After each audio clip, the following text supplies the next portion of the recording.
you are looking to engrave furniture and larger items, then look no further, because the xTool F2 does this brilliantly. So I've just engraved this stool. I picked it up really cheaply from the range, and I wanted just to add a tiny bit of detail, nothing too extra, just a little bit. And this is a great way to use this machine to engrave furniture. Hi, I'm Sarah. I'm the craft and designer behind this channel, and I'm here to help you get the best of your crafting machines and become your own designer. And I have been testing out the xTool F2. So I've had it about a month to 6 weeks now, and as I'm creating new projects, I am sharing them so that you can see from scratch how easy this machine is to use. I've not engraved furniture before. I've not used it on larger images before, but I'm doing it live, sharing it with you. So I did start with a little test piece underneath this stool first of all, because I wanted to see how the wood engraved. And once I was confident, then I started recording. So I've created an image in AI.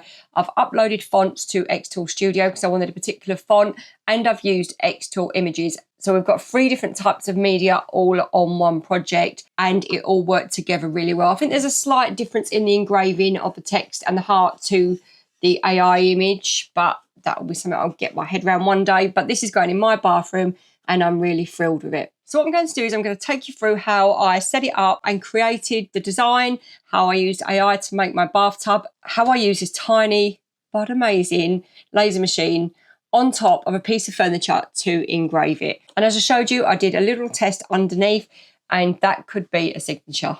And I love the results. So what we're going to do is I'm going to meet you in xTool Studio, and I'm going to show you how I did it. Here is our stool. So I've got it upside down because I wanted to do a test before, because it's a funny kind of wood. So I've tried a few different kinds of wood, and here is the result. So I've got a little bathtub inside a heart. So I wanted to do the bathtub on the top, maybe a heart either side. So I just wanted to test them both, because one I've done with the AI tool and one I've done just using one of the vectors.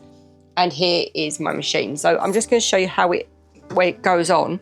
So you just pop it on the top. That's not on square at the moment. And we're going to do that on the top the other way around. So I'm going to have to stretch that pipe a bit. But I love the way that you can just, I mean, you can see the size of this stool. You'd never get it in a laser machine. But with a tool like this, with the xTool F2, you can move it and put it on top. So I'm going to set that up now, mark it out, and then we can go back over to xTool Studio and set it to go. So we're going to flip this over, and I'm going to do my measurements first. Dragged out the back for my fan because I usually have that tucked in to keep it neatly on my desk. I'm going to just do the measurements here to make sure that I get it right. I want my bathtub to be in the middle. So it's 15, so it's going to be 7.5. I've got a pencil, I'm going to lightly mark it out. And then obviously I want it in the middle this way as well. About 4. So we're just marking out there. And then I'm going to mark out from there. I'm going to take it just like maybe 4, 3.5, 3 3/4 out, and then do the same on this side. Mark that, and then when I put those on there, we've got our guidelines. Lift up your F2 and pop it on top. So here we are, it's on top.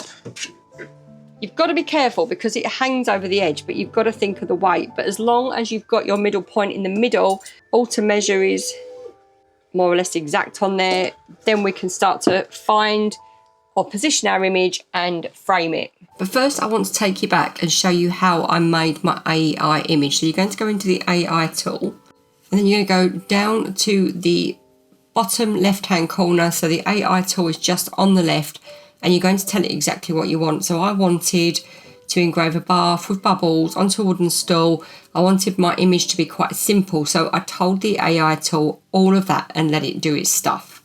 After that, it's going to ask you a few questions, and then it created my image for me. So the only problem I had when my image came out was that it had a white background on it.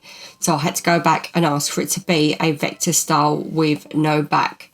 So once it had thought about that and gone through all the process, we got our vector, and you could click then on engrave, and there you go. Now I need to work out the difference, because this does engrave slightly differently to an image that you choose from the free library. But yeah, that's just something I've got to work out. But what I did was I run that through twice, and that seemed to resolve that problem. So I'm going to put my fan on so there'll be a bit of noise and press go.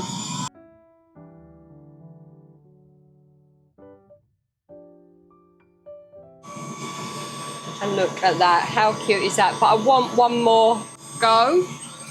So I'm going to process again. And as long as you don't move it, you can just keep processing it, because this is a material, it's a bit of a funny one. And there you go, I've got my bathtub. And now we're going to do the heart. And there is our little bathtub. So I don't want anything too extra, so I'm just going to put a bit of detail on either side. And I just wanted something on the top of the stool just to finish it off. I wanted a bit of something, but not too much. And this is perfect. And that's the great thing about these machines, is that you don't have to be extra. And what I'm going to do now is, because I've got my guide lines marked out, I can just move it along, make sure that I get it square. And there are my two other guidelines for my little heart. So I'm going to put something there and something there. So I'll just go and get that ready. And then here we are in Studio. So I'm just going to go into the elements section and type in heart, and then scroll through to find the right heart for you. So I want this slightly wonky one. What I'm going to do is I'm going to size it. I can see there that I've got my little pencil mark. It's only tiny, but I just did it enough that I could rub it out after. So I chose the varnished wood walnut setting because I thought that was a really good setting, because this is a varnished, it's got a slight oil on it. And then I'm going to set it for framing. And what the framing does is that you can then go back to your machine and it puts you a little blue square in so that you can see exactly where you're going to cut or engrave, and that is brilliant. So I've got my heart and I'm just framing it, so you can see in there that it's framed exactly round my mark, so I'm really happy with that. I'm just trying to debate whether to put one in the middle or whether just keep it simple. I think we're going to keep it simple. Pop that in there. I'm going to click process and start. So I've saved it on the wood setting, and let's go. Let's have a look at that. And look at that, that's come out beautifully. So we're going to put that on the other side, but I'm going to flip it when I put it on the other side. So again, we're going to just move our machine along. Find our pencil mark. So I've moved it along. I found my pencil mark. You've just got to make sure that it's lined up, which it is lined up there. And I want my heart to be more or less the same on the other side. So what I'm going to do is I'm going to flip it, frame it, and then we're going to put a tape measure between the two so I can see if it's lined up. Reflect. Refresh.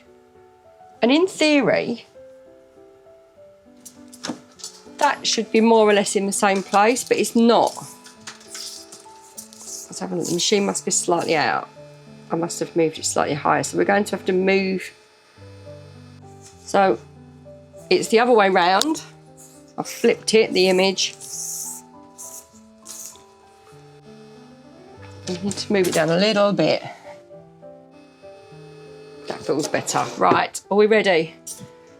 Process. Start. Fan on. And go.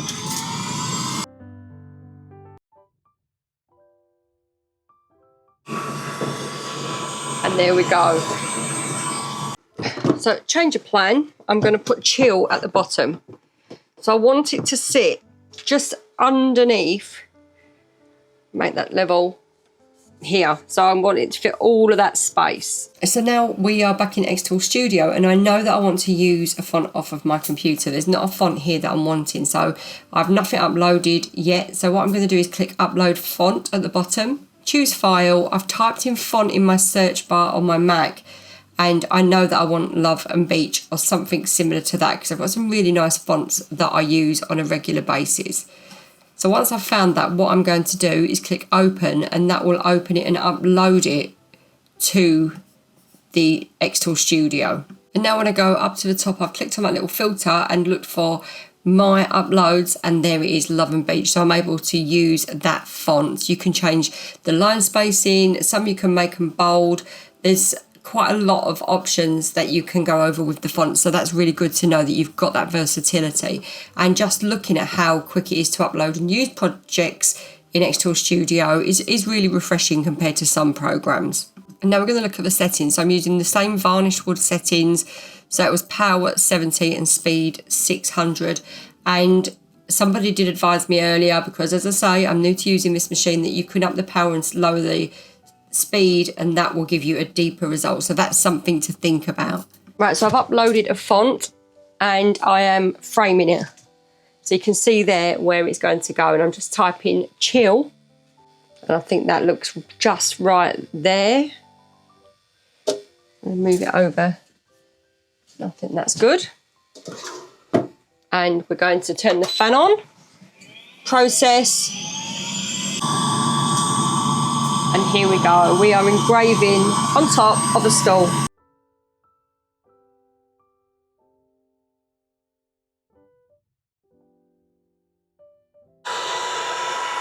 And wow.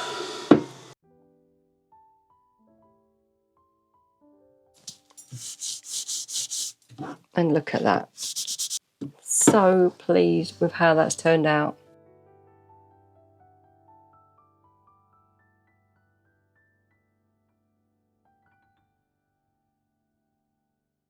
I mean, how easy is that? And it just shows that you can pick inexpensive pieces of furniture up from places like the Range or Hobby Lobby and personalise them and make them unique to sell. And I love the fact that you've got that flexibility with this machine, that you can take it to craft fairs and use it to engrave. For inexpensive pieces of furniture, this is a great way to personalise, and I just love the results. Thank you so much for crafting along with me. I will share the tutorial to the tumbler and my xTool review below. I'll also link in the tumbler how I did that with the rotate tool. I will see you next time, and happy crafting.